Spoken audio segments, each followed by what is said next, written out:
Stock Talk. This is your host, Scott. Hope you had a good week of trading last week. I meant to get on here Thursday night and wasn't able to make it. Had some things going on. But I hope you had a good week of trading. I didn't do any kind of trading last week, just kind of set out. We've got a good bit of cash built up now, and we're just trying to cash things out as the year goes on. We've got ExxonMobil right now is probably one of our closest ones to being able to cash out. So we're sitting at right now 73.7% cash. So looking pretty good for the year as far as our cash levels go. Be ready for any kind of pullback that happens here. That's what we're waiting on. And so we're gonna go ahead and take a look at our portfolio tonight. Kind of look at what happened during the week with our stocks, and see where we're at, and kind of talk about that. There was a reverse split on one of them, so we'll talk about that a little bit as well. So let's jump over to our portfolio right now and just take a look at that. All right, so here's our portfolio. As you can see, on Friday we had a little bit of green there. Of course, Friday, actually, I'm not even holding any Novavax, and that was the greenest one we had. It had pulled back pretty good, down to, I think it was 110 level, I think. And we did not get in on that. I was waiting on 104, 107, things like that. I think I had a buy order in at 107 that day to hit 110, but I didn't get it. Next day it went up pretty good. So I think there was an upgrade on it. That's what made it go up. So, but anyway, take a look at that. We had a lot of red.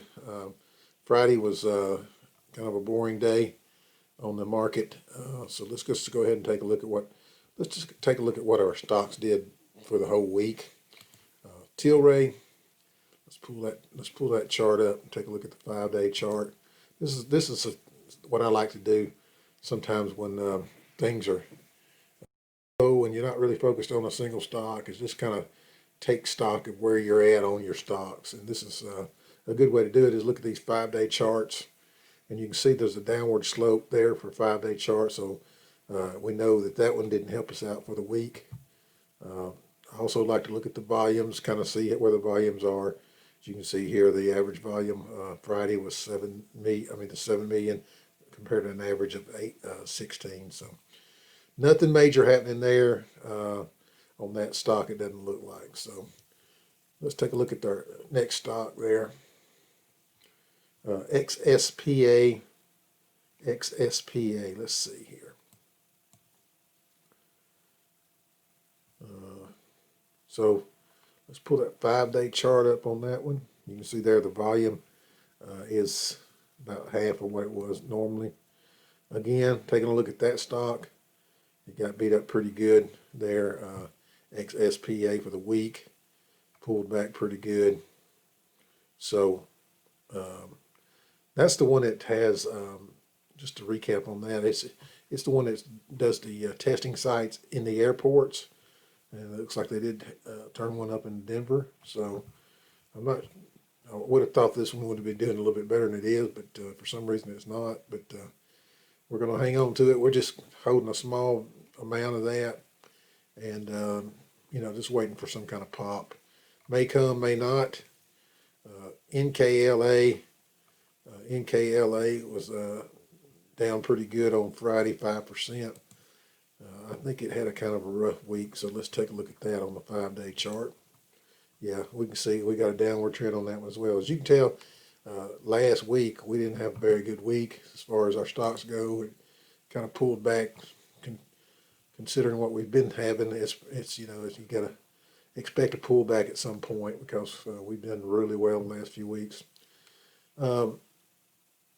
HTBX. Now HTBX just completed a reverse split.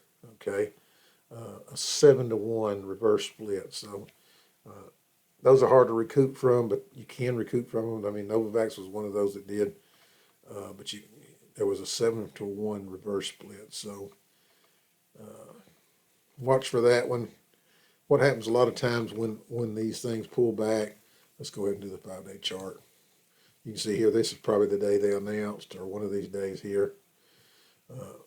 But anyway, that's probably that day right there.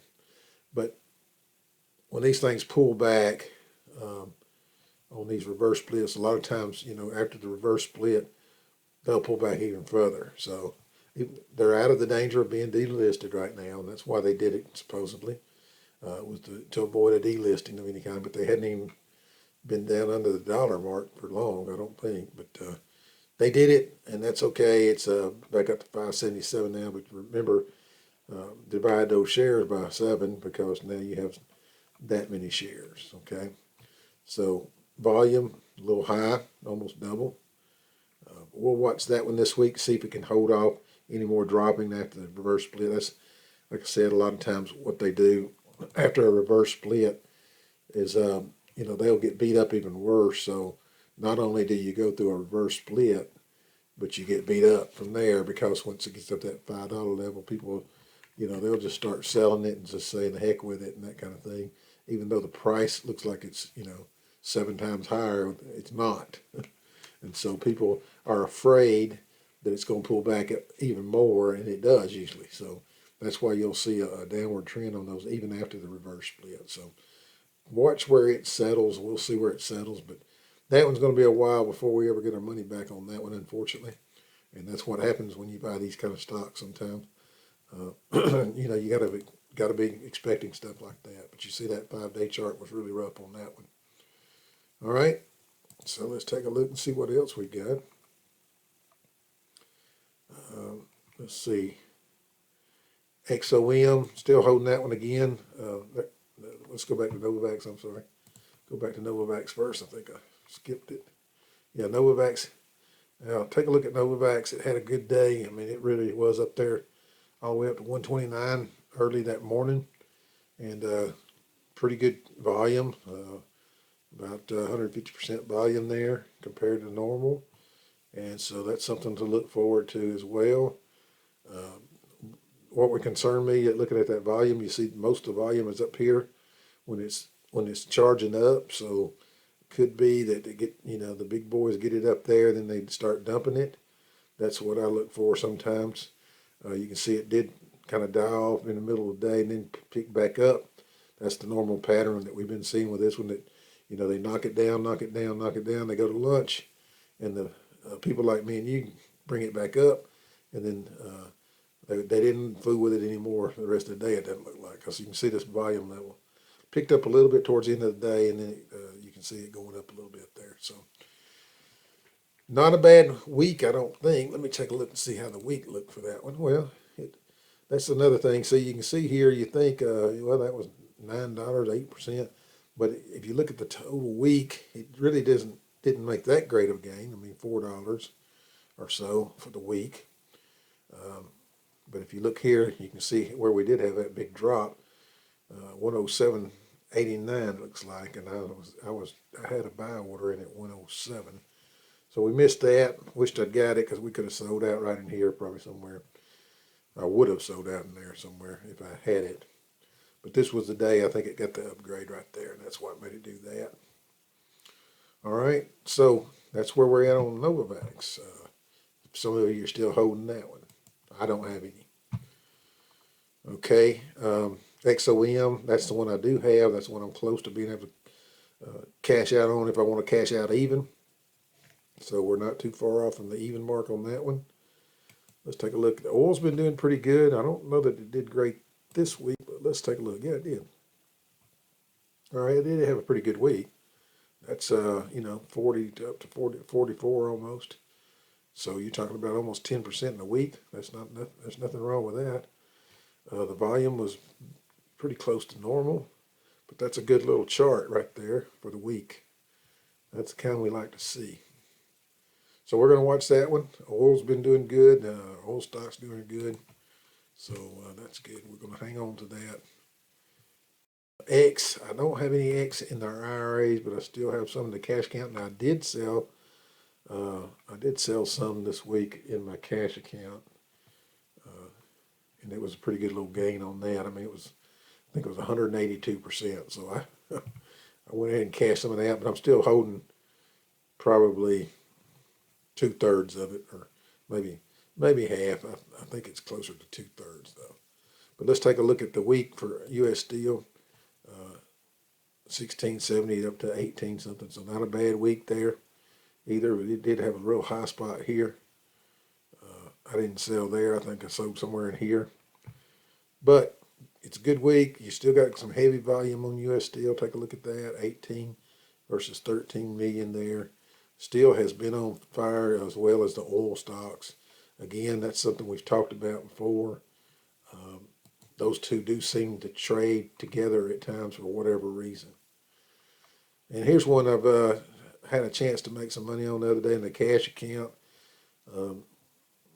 but held on to it, and it's gone down since. But I got some of that. Been cost averaging in my IRAs, so we're gonna ride that one out probably into the next year. But let's take a look at the week. Pot stocks had been doing pretty good, but this had a down week last week. And there you can see it wasn't too bad of a week, but 1014, 994, somewhere around there. So not a terrible week, but let's take a look at that month chart. It looks a little bit better, I believe. Yeah, you can see that. So it has gained in the last month, and those have been doing good, but they kind of cooled off a little bit. So that's kind of where we're at on our portfolio. Things are looking up for the year. Again, we're sitting at the 73.7 cash level. We're beating all the markets, and that's all you can ask for. We're beating the NAS, S&P, the Dow. We're beating all those for the year. So, and beating the CDs for sure, and the interest in a savings account. So that's the things you want to beat, and that's a good year anytime you can beat all those.